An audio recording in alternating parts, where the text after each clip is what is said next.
Shalom Bapak Ibu Saudara yang dikasih oleh Tuhan. Kiranya kabar baik, kabar sukacita, kabar bahagia melimpah ruah memenuhi batin, perasaan dan pikiran kita bersama. Kita patut mengucap syukur pagi ini Tuhan masih memberikan kita kesempatan untuk kita bersama-sama beraktivitas. Namun sebelumnya kita akan bersama-sama berdoa sebelum kita mendengarkan sabda firman Tuhan melalui renungan Bina Iman GKI Klase Solo. Mari kita berdoa. Bapa di surga, kami mengucap syukur untuk pagi hari ini. Tuhan masih memberi kami waktu untuk kami membuka mata kami, untuk kami beraktivitas di sepanjang hari ini. Namun sebelumnya kami akan bersama-sama mendengarkan sabda firman-Mu. Kiranya Roh Kudus menolong setiap kami, mampukan kami untuk memahami kebenaran firman-Mu. Terlebih mampukanlah kami semua untuk mengerti, untuk mengerjakan perkataan firman itu dalam kehidupan kami masing-masing. Di dalam nama Tuhan kami Yesus Kristus kami berdoa, kami berseru dan kami memohon. Haleluya, amin. Bapak Ibu Saudara yang dikasih oleh Tuhan, renungan Bina Iman GKI Klase Solo pada pagi hari ini diambil dari kitab Ibrani pasal yang keempat ayat 14 sampai pasal 5 ayat yang pertama sampai yang kelima. Mari kita bersama-sama mendengarkannya. Begini sabda firman Tuhan. Karena kita sekarang mempunyai imam besar agung yang telah melintasi semua langit, yaitu Yesus, Anak Allah. Baiklah kita teguh berpegang pada pengakuan iman kita. Sebab imam besar yang kita punya bukanlah imam besar yang tidak dapat turut serta merasakan kelemahan-kelemahan kita. Sebaliknya, sama dengan kita, ia telah dicobai, hanya tidak berbuat dosa. Sebab itu, marilah kita dengan penuh keberanian menghampiri tahta kasih karunia, supaya kita menerima rahmat dan menemukan kasih karunia untuk mendapat pertolongan kita pada waktunya. Sebab setiap imam besar yang dipilih dari antara manusia ditetapkan bagi manusia dalam hubungan mereka dengan Allah, supaya ia mempersembahkan persembahan dan korban karena dosa. Ia harus dapat mengerti orang-orang yang jahil dan orang-orang yang sesat, karena ia sendiri penuh dengan kelemahan, yang mengharuskannya untuk mempersembahkan korban karena dosa, bukan saja bagi umat, tetapi juga bagi dirinya sendiri. Dan tidak seorang pun yang mengambil kehormatan itu bagi dirinya sendiri, tetapi dipanggil untuk itu oleh Allah, seperti yang telah terjadi dengan Harun. Demikian pula Kristus tidak memuliakan dirinya sendiri dengan menjadi imam besar, tetapi dimuliakan oleh Dia yang berfirman kepadanya, "Anakku engkau telah kuperanakkan pada hari ini." Amin. Demikianlah bacaan firman Tuhan. Yang berbahagia setiap kita yang mendengarkan firman Tuhan dan yang melakukannya dalam hidup sehari-hari. Haleluya. Amin. Bapak Ibu yang dikasih oleh Tuhan, manusia cenderung gampang sekali untuk mengeluh dengan keadaannya.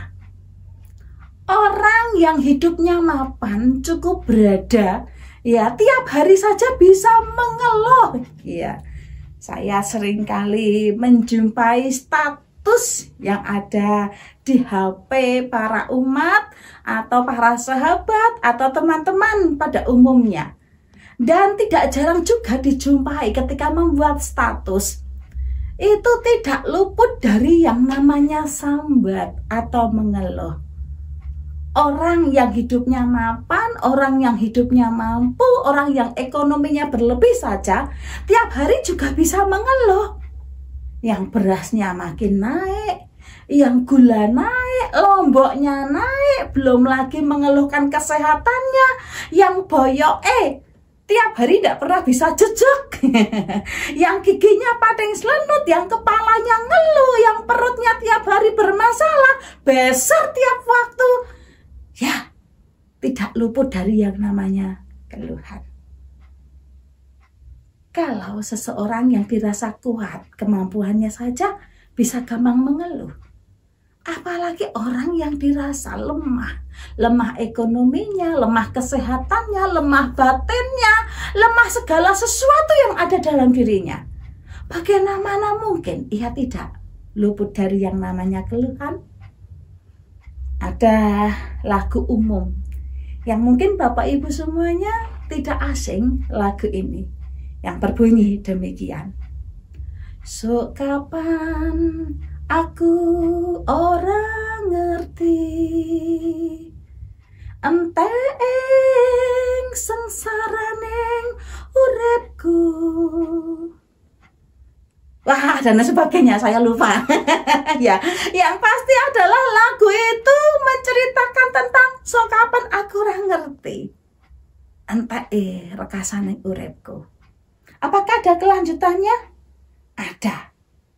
Kepengen ngrasake urip ayam tentrem atau kodolan bebaya. Mungkin seperti itu lagunya.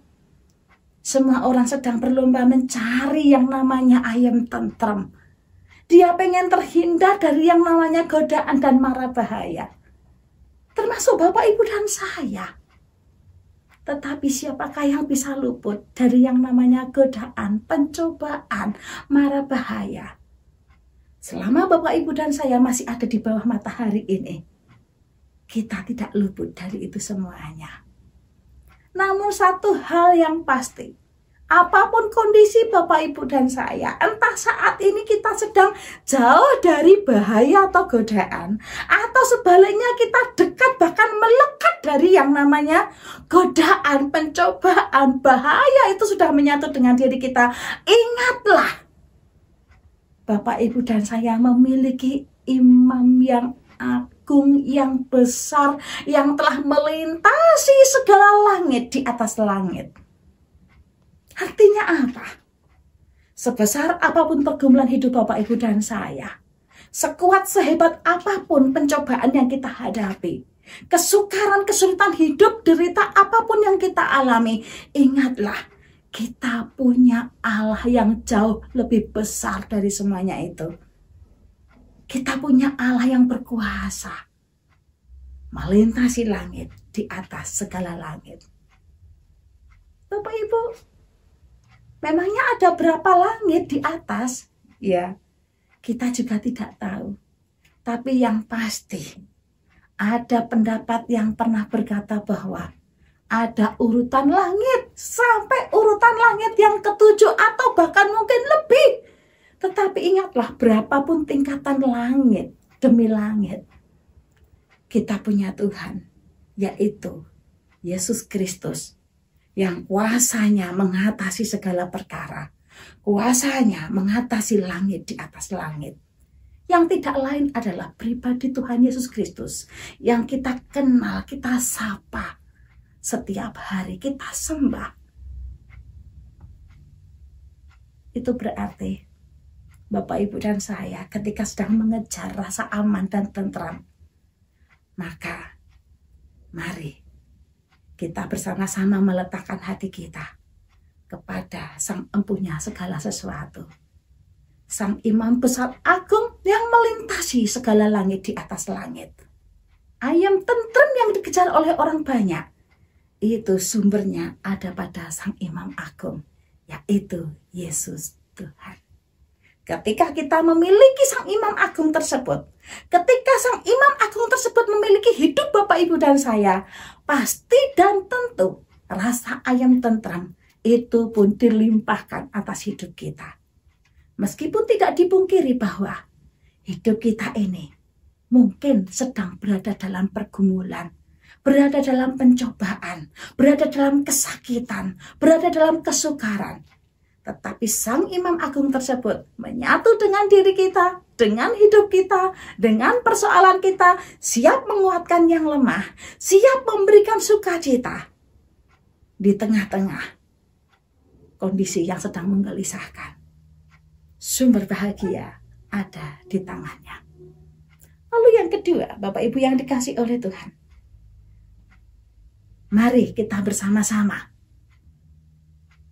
berbahagia di dalam namanya, Selain kita memiliki Sang Imam Agung yang mengatasi langit di atas segala langit, Bapak, Ibu, dan saya juga memiliki seorang Imam Agung yang turut serta merasakan kelemahan demi kelemahan kita. Jadi Tuhan Allah kita itu bukan Tuhan Allah yang hanya ongkang-ongkang di kerajaan surga dan mengamati anak-anak manusia di bumi, lalu siap memberikan penghukuman bagi siapa saja yang berdosa. Tidak, Bapak Ibu, tetapi kita punya Imam Agung yang memiliki jabatan tertinggi, yang memiliki kekuasaan di atas langit segala langit. Dan Sang Imam Agung tersebut rela turun dan merendahkan dirinya, membungkukkan badannya sampai menyentuh ke tanah demi meraih hidup Bapak, Ibu, dan saya yang kecil, yang lemah, yang hina, yang miskin dan bercela ini. Dan ia turut serta merasakan apa yang kita alami. Saat kita sakit, Sang Imam Agung tersebut juga pernah merasakan sakit. Ketika dia mengambil rupa sebagai seorang manusia, memberikan dirinya untuk disiksa demi menebus dosa Bapak, Ibu, dan saya. Kesakitan, bahkan kesakitan yang paling tinggi telah ditimpakan kepadanya. Dan ia bisa merasakan kesakitan Bapak, Ibu, dan saya. Ketika kita sedang susah, Sang Imam Agung tersebut juga bisa merasakan kesusahan kita. Saat kita kesepian, mengalami penolakan, mengalami kekurangan, Sang Imam Agung tersebut juga pun pernah merasakan hal yang sama. Jadi, ketika Tuhan turut serta merasakan kelemahan-kelemahan kita, berbahagialah. Kenapa? Karena kelemahan demi kelemahan kita siap untuk ditolongnya. Jadi, mari kita bersama-sama melekatkan hidup kita, hati kita kepada Sang Imam Agung yang perkasa. Lalu yang ketiga, mari Bapak, Ibu, dan saya berani bersama-sama untuk menghampiri Sang Imam Agung tersebut. Karena Sang Imam Agung tersebut telah melayakkan kita dengan pengorbanannya, dengan karya penebusannya. Kita yang sebetulnya tidak layak ini dilayakkan untuk menjumpai Dia. Baik itu dalam ibadah, mari jumpai kita dalam sembahyang kita, dalam sembah sujud kita kepadanya. Mari kita jumpai kita dalam melayani Dia. Mari kita berjumpa dengan Dia dalam persembahan terbaik kita. Kadang kita mendengar ada seseorang yang membuat dalih, saya tidak mau datang beribadah karena merasa saya tidak layak. Ada juga yang berdalih, saya tidak mau mengambil bagian melayani karena saya merasa tidak layak. Bapak, Ibu, tidak ada seorang pun yang layak untuk menyembah Dia. Tidak ada seorang pun yang layak untuk melayani Dia. Tapi ingat, karya penebusannya telah melayakkan Bapak, Ibu, dan saya, orang-orang yang telah dipilih, dipanggil, dan ditebusnya. Jadi jangan lagi membuat dalih, saya tidak mau lagi melayani, saya tidak mau datang ke gereja karena saya adalah orang berdosa dan tidak layak. Justru ketika kita berdalih dengan hal itu menunjukkan bahwa kita adalah pribadi yang sombong. Mengapa? Karena kita merasa tidak membutuhkan untuk ketemu Tuhan dengan dalih, saya tidak layak. Bapak, Ibu, mari kita bersama-sama merendahkan hati kita untuk kita melekat kepada Tuhan. Rendahkan hati kita untuk sujud menyembah Tuhan. Dan percayalah, Tuhan menolong kehidupan kita. Dari awal, hari ini, seterusnya, dan sampai selama-lamanya, Tuhan pasti menolong kita. Tetap semangat, Tuhan Yesus memberkati. Mari kita berdoa. Bapa di surga, terima kasih oleh karena kami memiliki Sang Imam Agung yang menjadi perantara pendamai dalam hidup kami dengan Bapa di surga. Kami bersyukur punya Allah yang melintasi langit di atas segala langit. Kekuasaannya sungguh luar biasa. Kami juga bersyukur karena kami punya Allah yang rela turut serta merasakan penderitaan kami, kelemahan kami. Engkau merendahkan diri, membungkukkan punggungmu untuk mengangkat kami orang berdosa ini menjadi anak-anak-Mu. Tuhan, berikan kepada kami untuk keberanian melangkah bersama dengan Tuhan, menghadapi setiap kenyataan hidup yang mungkin tidak mudah, tetapi bersama dengan Tuhan kami pasti dipimpin dan ditolongnya. Yang lemah Tuhan kuatkan, yang susah Tuhan hiburkan, yang sedang galau gundah gulana Tuhan berikan damai sejahtera. Di dalam nama-Mu Tuhan kami Yesus Kristus kami berdoa dan kami memohon. Haleluya. Amin. Tuhan Yesus memberkati.